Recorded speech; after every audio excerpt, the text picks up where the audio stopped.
Welcome to All Right in Sin City, a podcast about writers and writing in the Windsor-Detroit region. Your podcasters today are Sarah Jarvis, former bookseller, publishing rep, and literary festival chair. Kim Conklin, Windsor-based writer and filmmaker. And me, Irene Moore Davis, author, educator, and local historian.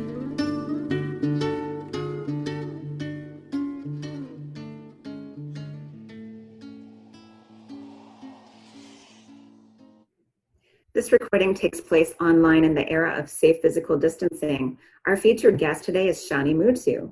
Shani Mootoo was born in Ireland, grew up in Trinidad, and lives in Canada. She holds an MA in English from the University of Guelph, writes fiction and poetry, and is a visual artist whose work has been exhibited locally and internationally.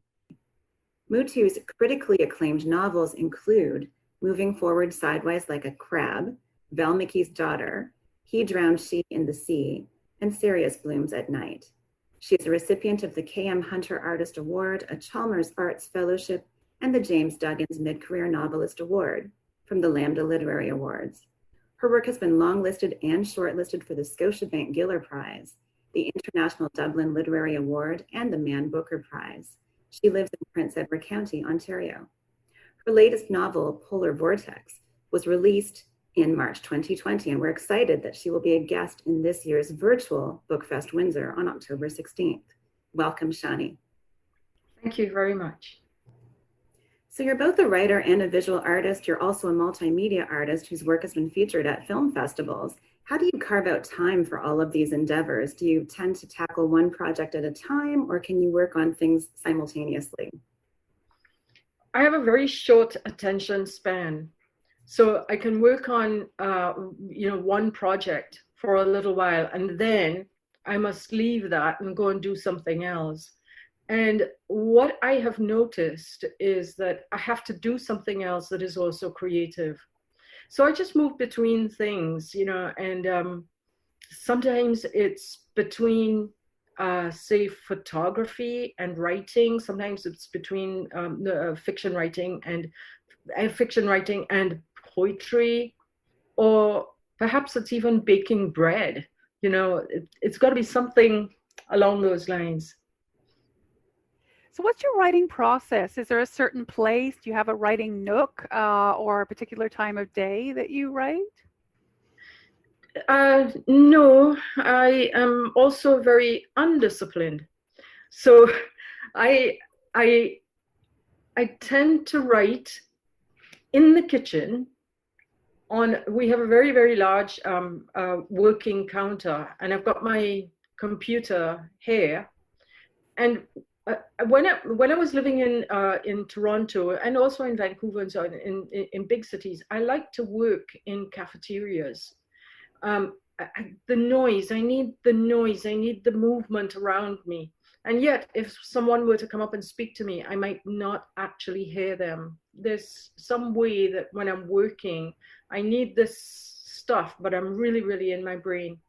We have 4 parrots, and they are nearby and very, very demanding. And I love it. I really love it. There's a kind of an interruption and back and forth with the work. Now, when I'm really working, I've got to put them aside, and I'm fully in the work. I don't have a particular time of day. I can work all day long. And of course, and all night long. There's no weekend. Every day is a work day or a day to go out and photograph Like much of your work, your new novel deals with secrets, deceptions, and the challenges of trying to escape one's past. It's a novel about how secrets always come back to get us. Polar Vortex has been described by reviewers as unsettling, ominous, and haunting, but also brilliant. What was your inspiration behind writing this book? Well, the book started out as something entirely different. When I decided to write this particular novel, what I brought with me from the previous version was 3 characters. Who were in a rail in life, and I had gone so far as to be writing this really lovely, sweet story. The setting was there, and the people were getting together and chatting, and there was the telling of a really lovely story. And then suddenly I got tired of that, and I realized I'm not really interested in sweet, not that kind of sweet. And I began to wonder, is it possible that there's something else going on in the minds of these three people, and they don't know, they can't tell. You can't tell what's going on in someone's mind, you know? And so a lot of the novel is about what someone is saying, but what's really going on behind in the back, and what has happened in the past, you know, telling stories about the past. And reinterpreting the past depending on who you're telling it to, and so on. And well, that has always fascinated me, and I really enjoyed working on this novel, sort of in the same way that I enjoyed working on Cereus Blooms at night. Because, you know, after I wrote Cereus, it did really well, and it was a surprise to me, because I did not mean to be a writer. I was a visual artist, and I was making videos and so on. And a publisher asked me, Press Gang, asked me to write for them. And I kept saying, no, I'm not interested. And then, you know, after some persistence on their part and a growing excitement on my part, I said yes. The book did weirdly well. And I remember when I was in New York at the time, and living in New York, and I got a phone call, and I was told that the book was shortlisted for the Giller Prize. And not knowing anything about the writing world, you know, I thought I would write this novel and get back to my work. It was like experimental, the way we experiment in art and sort of. That's what I thought I was going to do. And then the person tells me, you were shortlisted for the Giller, and I said, well, I don't know what that is. I didn't apply for anything, so how come they know about my work? That's how outside of writing I was. But then what happened was I began to work on the other novels, and I began to realize that there is a certain something that's demanded of the writer that is not demanded of the experimental artist. And I began to write, you know, it's like I had to learn to write after I wrote Cereus. And I began to work with plot lines and to try to understand those kinds of things. And I wrote works that were, you know, they were acclaimed to a certain extent, and that was nice. Then I decided, as I have with every single novel, that I'm not going to write again, because, you know, the industry is very different than what I enjoy. And when my book before Cereus, before Polar Vortex came out, I decided I definitely am not writing. I want to make art. And a week later, I was writing this novel. And I clearly really love writing. And I decided I was going to write this novel for myself, absolutely for myself. And it became more of an experimental kind of thing. I was pushing myself, like, you know, to work in ways that I had not before, to think about things I had not thought before, and to really push. And I think that was a really good way to work, without thinking about publisher, agent, reader, audience, critics, nothing, you know, just treat it as an experiment, as it were. Wow. So migrant and immigrant experiences are such central themes in your work as well. To what extent have your ties to Ireland, Trinidad, and Canada had an impact on your writing? Well, it's interesting because I grew up in Trinidad. I went from Ireland to Trinidad when I was 3 months old. And then I moved to Canada when I was 19 for university, and then 23 to live here fully. So those formative years, the visual, the oral, the way of expressing myself and so on, is Trinidad. It's really Trinidad. When I became a Canadian citizen, I did not understand that I was going to lose my Trinidad citizenship. because I was born in Ireland. I forgot I was born in Ireland. And you can only have dual citizenship. As I was born in Ireland, as I was told by the Consulate General of Ireland at a festival one time, that whether I like it or not, I am Irish. I was born in Ireland, and Ireland does not easily give up its citizens. So I am Irish and Canadian because of these rules, but at heart, I am probably Trinidadian and Canadian. I got a Chalmers Fellowship a few years ago to make a study of what it means to have been born in Ireland and what it means to be working on Trinidad material and in an environment where, as people of color, we are so often not seen in Canada as Canadian, or there's some kind of Canadian, but we're always asked about our back home, engagement, or about our communities and stuff like that. So I wanted to do a project based on these kinds of things, and one of them was how to become Canadian, and that really influenced Polar Vortex, as well as a great deal of my photography and poetry writing and so on. The way it influenced Polar Vortex, what I decided to do was not to set my novel in the kind of place that novels by immigrants, particularly of immigrants of color, in the kind of place where they're normally set, which is in cities, in neighborhoods where you're mixing with your own people, you're engaging in those kinds of politics and struggles and so on. I come from a place where landscape is so important to me. And, the birds, the animals, the sea, the mountains. And I decided that in this study, what I was going to do was not look for the big tourist picture. Not driving through the landscape, I don't want the landscape to confirm to me what I have seen in postcards. I want to discover it.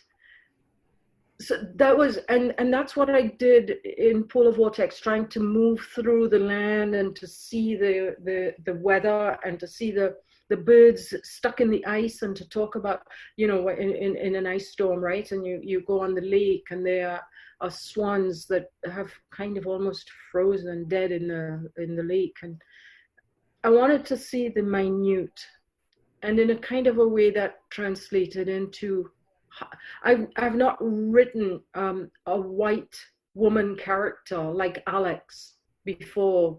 And that was really interesting to me, to also try to see how she was trying to understand race and immigration, and her struggle to do that, and the struggle between Priya and Alex, not because of immigration, but because of difference, just human difference. And yeah, long answer. I hope that's okay. It's a great answer. So where in Trinidad did you grow up? I grew up in the south of Trinidad. First in a little place in the second capital, as it were, called San Fernando, and then in a little Yay! place. Are you Trinidadian? My father is from San Fernando. Ah, okay. And then after that, in a residential area called Belle-Île-la-Romaine. And we went there when I was 10 years old, and there might have been about 10 houses or so, if that many. And now there's no place to build a house anymore. It's just crammed now. What's your next project? I'm working on two things. One is a poetry manuscript that Book Hug has taken on. They published Polar Vortex, right? And it's called, tentatively, it's called Ever Since, Even Now. And that's a kind of a sort of a picture picture, as it were, of all the things that have been important in my life. I'm at the point now where I think I could write a memoir. And it's sort of like along those lines, but with a lot of contemporary aspects as well, and things that really, worry me, like climate and refugee things and so on. And I'm also working on photography, and I'm one of the things. Well, you haven't asked me this question, but can I answer it? Yeah, yes, please. What I'm really liking about the difference between writing fiction and writing poetry and making photographs, the fiction is a way to try to create a world in which I can impose questions that I can try to find answers to.